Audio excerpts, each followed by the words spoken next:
911, what's your emergency?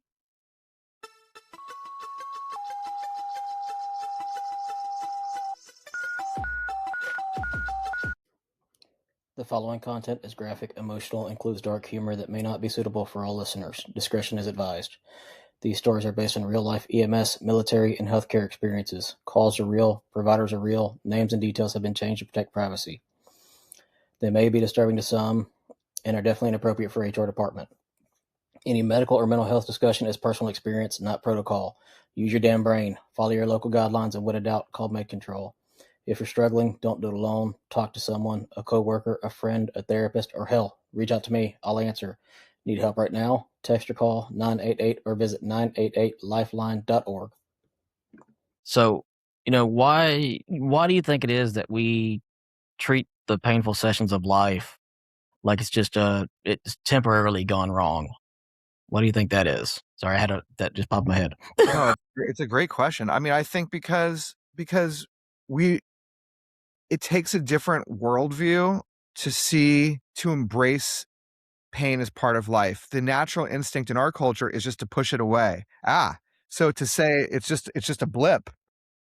It's just a blip is so much initially maybe psychologically easier for us. But the fact is, if we think we're all going to die, we all suffer. So it's like holding that and integrating that is without our culture or like education, honestly, around it. No one teaches you as you grow up and you go to school, you learn math, but no one teaches you how to say goodbye. I mean, there's a lot of stuff that's part of life that no one tells us how. That's why we all have these awkward goodbyes, because everyone's like, no one has skills around these things.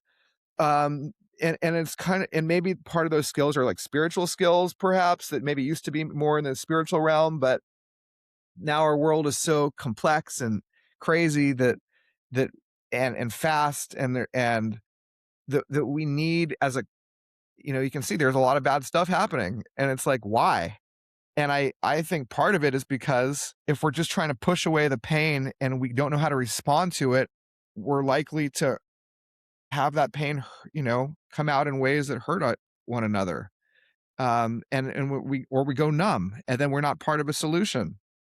So I think I think it's natural to want this pain, these things to just be blips and short term. But there is, when you let it in and you see it in the construct and you see that the pain actually connects to the good parts, and you really can learn that and see that those connections, then you're able to like say, okay, well, pain is okay, it is part of life, and I'm gonna have some really hard things. Like my I don't know what's gonna happen between me and my daughter and my wife, and the different kind of struggles that we're all gonna go through as a family, and sicknesses and health challenges and all kinds of other parts of life that are gonna happen between just us.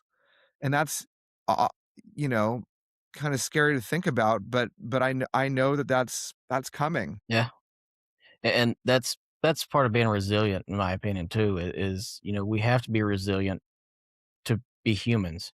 Um, and I've read it somewhere. Again, can't remember where I've read it from. But I've read, resiliency is you have to be tough. I don't believe that's 100% true. We all have flaws. We can all sit and cry. Sometimes that helps. Um, and how do you feel about that part? I mean, I totally agree with you. I think it's like the definition of resilience, I think, in our culture is a little weird.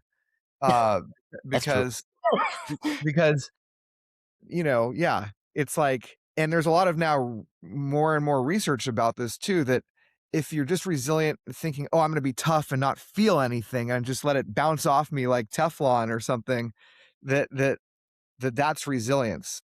But what research has shown anyway, one of the greatest predictors of whether or not somebody is going to grow positively from pain is whether or not they're more open, like that they're open to new possibilities.